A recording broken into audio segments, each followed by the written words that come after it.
y que vamos a analizar también esta página de mercado con Pablo Gil, economista. ¿Qué tal, Pablo? Buenos días. Hola, buenos días, ¿qué tal? El mercado, lógicamente, muy pendiente de este curso de los acontecimientos y también pendiente de una posible intervención de Estados Unidos hacia, en este caso, hacia Irán, que no sé si podría modificar o abatir aún más el ánimo de los inversores. Lo cierto es que también las bolsas muchas veces se acostumbran, por desgracia, demasiado pronto a las guerras. Bueno, de hecho no hemos visto grandes efectos de esta nueva guerra entre Israel e Irán en la bolsa, ¿no? Si miras dónde cotiza la bolsa americana respecto a los máximos alcanzados, la corrección es ridículamente pequeña. Yo creo que estamos entrando en esa dinámica un poco, igual que a veces entramos en la dinámica negativa o pesimista, donde todo parece que va a ser malo. Ahora yo creo que lo que impera, por mucho que el sentimiento, cuando se les pregunta a los inversores, digan que están preocupados, lo que realmente la sensación que da el mercado es, da igual lo que ocurra, ¿no? No hay motivo para preocuparse, ya se arreglará, esto dura poco. Creo que es más esa dinámica la que estamos viendo, ¿no? Lo digo a tenor de la poca corrección que provoca una situación tan inestable como es un conflicto en Oriente Próximo mucho más global, como el que estamos viendo ahora. Ya no se trata de esas represalias que tomaba Israel contra Irán, que duraban 3 horas y además estaban preanunciadas desde 2 días antes, sino que esto es un conflicto ya mucho más serio y de momento pues Estados Unidos no se ha involucrado de manera directa. Indirectamente está súper involucrado, es el sostén de Israel a nivel internacional contra todas las críticas y es el que le suministra las armas necesarias para poder mantener viva esa cúpula de hierro que le defiende también de todos los ataques con misiles, ¿no? Entonces yo creo que no hay en el mercado, una cosa es lo que se dice, otra cosa es lo que se hace. Hoy por hoy yo no tengo la sensación de que nadie esté realmente excesivamente preocupado por lo que ocurre y ha tenido efectos, ¿no? Hemos visto un impacto importante en el precio del petróleo, por ejemplo, además de un mayor riesgo de inestabilidad geopolítica más allá de lo que era la guerra de Ucrania y la que libraba Israel contra los azatíes. En efecto, no ha habido demasiadas caídas en los mercados de renta variable. En este caso, Pablo, bueno, pues el foco del día, de la semana, 8 de la tarde, decisión de tipos de interés del Banco Central estadounidense, Reserva Federal, también atentos al tono, al discurso de Jerome Powell y sobre todo con la novedad de ese diagrama de puntos, donde vamos a ver perspectivas de crecimiento, de inflación y, muy importante, de tipos de interés. ¿Qué esperas, Pablo? Bueno, en la reunión anterior, Powell vino a decir que no tocaba las tasas de interés a pesar de las presiones que está recibiendo porque el nivel de incertidumbre es extremo. No se sabía cómo acababa la guerra comercial, no se sabía si la inflación iba a continuar su proceso hacia el 2%. Y si te planteas qué ha ocurrido en el mes siguiente, antes de esta reunión, pues descubres que la incertidumbre es mayor porque lo que ha estallado es otro conflicto bélico en Oriente Próximo, que encima ha tenido efecto en una materia prima que sí afecta a las previsiones de inflación, como es el petróleo y el gas natural. Ambos se han movido con claridad al alza. El último dato de inflación, la gente dice, es muy bueno. Digo, no, es menos malo. Realmente la inflación subió 1/10 en términos generales y repitió el nivel en términos subyacentes. Había gente que esperaba un repunte de 1/10 adicional, pero lo cierto es que se frenó ese descenso en la inflación y cuando de alguna manera se plantea de, bueno, pero no ha tenido efecto la guerra arancelaria. Digo, la guerra arancelaria realmente no se ha iniciado, tan solo tienes un 10% de aranceles. Es decir, se imponen aranceles y automáticamente 48 horas después los suspendes. De hecho, ahora nos estamos acercando a ese momento donde vencen los 90 días de negociación y a todas luces esa negociación solo ha surtido un mínimo efecto en el marco regulatorio en el que se van a mover Reino Unido y Estados Unidos, pero no con detalles, solamente ese 10% mínimo. Y por otro lado, el acuerdo del 55% de aranceles a China y 10% por parte de China a Estados Unidos, que de nuevo es un acuerdo marco, no es definitivo y encima está supeditado a revisiones semanales porque ninguno se fía del otro. han transcurrido casi 3 meses. Todas las demás negociaciones que teóricamente el equipo de la Casa Blanca estaba llevando a cabo con sus socios comerciales, no hay detalles al respecto. Y lo último que supimos de Donald Trump es que decía que en una o 2 semanas iba a empezar a mandar cartas a sus socios comerciales diciéndoles qué aranceles tenían que pagar y se va a acoger a unas ciertas leyes estadounidenses de seguridad nacional que les permite, pues, optar por esta vía en lugar de por la vía bilateral. Bueno, te diría que la guerra comercial se anunció, se suspendió, ahora otra vez estamos a las puertas de que se vuelva a reanunciar.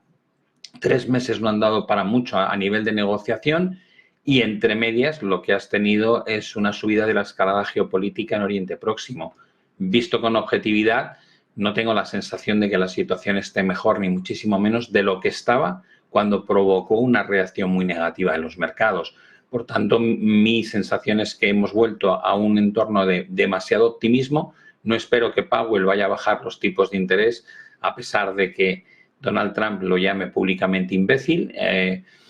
No parece que se vaya a asustar de las amenazas de Donald Trump de destituirlo. Su mandato acabará en marzo de 2026 y muy probablemente no le van a renovar.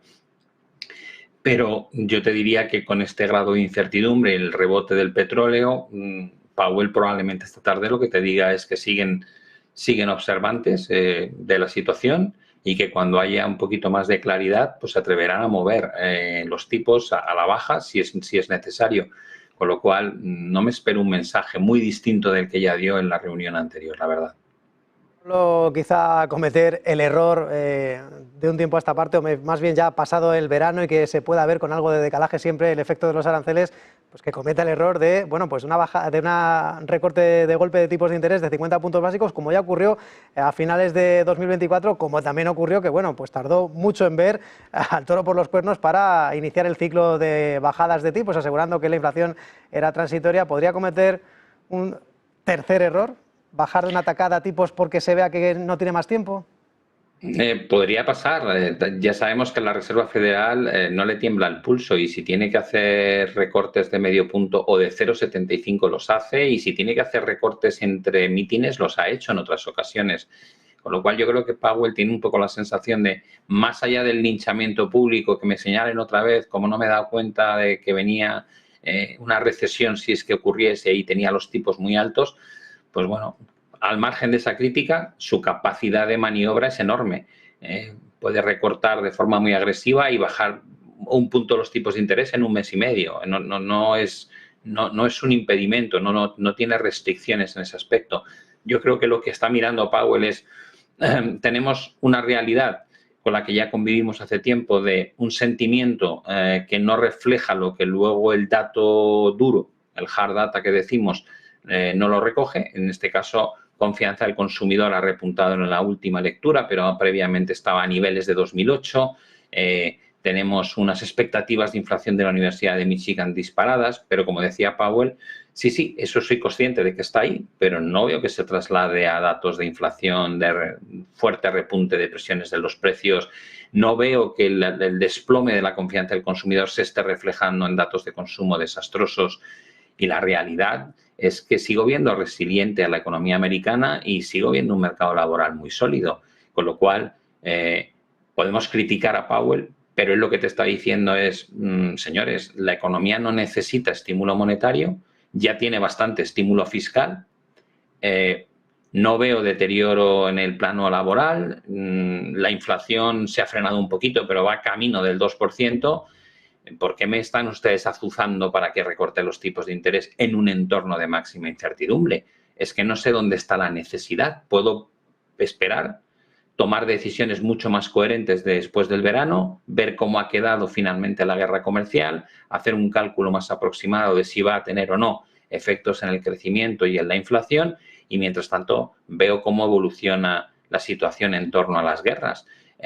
Con lo cual, sí, tendemos a toro pasado a criticar mucho, pero yo creo que, a diferencia de 2022, donde era totalmente evidente que una economía cerrada por el lado de la oferta y un impulso fiscal y monetario sin precedentes por el lado de la demanda iba a provocar inflación, en este momento yo no tengo tan claro si la inflación va a pasar del 2,3, 2,4 o 2,8, como está a nivel core, a 3, 3,5, en cuyo caso lo que está haciendo es correcto, o si va a seguir bajando. Yo no lo sé.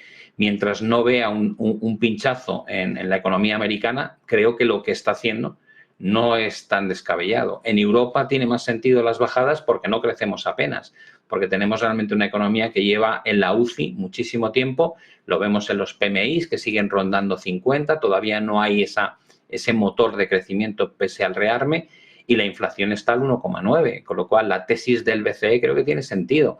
En el caso de la FED, creo que lo que está haciendo no es descabellado. La tesis del Banco de Japón, estamos en una super semana de bancos centrales, Banco de Inglaterra, también, por supuesto, también habrá tasa preferencial en China, me parece que para el viernes, pero bueno, pues parece mentira, se ha cumplido ya más de un año que, ¿quién lo diría? Décima, iba subiendo tipos de interés Japón, de momento lo ha dejado como está, pero la tesis de Kazuo Ueda, de momento, vamos a recordar, estancamiento económico, alta deuda pública, envejecimiento poblacional, en este caso alta dependencia energética, pero lo fía todo a los aranceles y por eso no mueve tipos de interés. También aseguraba que en este caso que insinuaba que las compras de bonos podrían seguir ralentizándose. Sí, la economía japonesa es un desastre y es una demostración, yo creo, muy buena del coste que tiene endeudarte hasta los niveles que lo ha hecho Japón, ¿no? Cuando tú hablas de deuda es traerte bienestar futuro al presente, así de sencillo. En Japón se ha traído todo el bienestar que podía querer del futuro y ahora el presente es que no crecen, pero no crecen ahora, no crecieron hace 10 años, no crecían hace 15 ni crecían hace 20. Es decir, cuando tú miras el PIB trimestral de Japón es una broma. Es un trimestre negativo, 2 positivos, 1 negativo, otro positivo. Llevan así años. Es decir, no hay estabilidad en crecimiento y están siempre con esa sensación de sostenimiento en base a políticas monetarias ultra expansivas. Claro, los tipos han estado desde 1995, no superan el 0,50%. Es decir, estamos ahora en el nivel más alto de los últimos 30 años. Y claro, la gran duda es, ¿deberían estar más altos? Digo, claro que deberían estar más altos. Tienen una inflación de un 3 y pico, con un objetivo de un 2, y llevan más de 2 años con la inflación entre el 3,5 y el 4 prácticamente. ¿Por qué no suben más? Porque no pueden. Porque han subido desde el menos 0,10 al más 0,50 y la parte larga de la curva se les ha ido al 2,90, 3%, 3 y pico en una economía que tiene más de un 240% de deuda sobre el PIB. Si se les ocurre subir otro 0,25, probablemente vas a romper el suelo en dólar yen de 140, vas a provocar movimientos hacia 118 a 119, eso ya sabes las repercusiones que tiene sobre la bolsa, y luego probablemente se te va a ir el coste de financiación a largo plazo por encima del 3% en una economía que está ultra endeudada. Con lo cual yo creo que Japón está maniatado, no puede realmente, debería seguir subiendo las tasas de interés para controlar esa inflación, que estaban deseando tener inflación y ahora que la tienen, descubren que tienen inflación pero siguen sin crecer. Tú fíjate el drama, o sea, estabas abrazando la idea de quiero tener inflación para tener crecimiento e inflación. Y dices, no, pues ahora tienes inflación y no tienes crecimiento, lo que tienes es esta inflación. Es un escenario, yo creo, muy, muy malo personalmente creo que de dificilísima solución, porque es algo que les está explotando en la cara después de haber estado cimentando esto a lo largo de décadas. Pablo Gil, economista, trader, creador de contenido, muchas gracias por compartir esta visión de mercados en Negocios Televisión. Buen día, buen negocio. Igualmente, buenos días.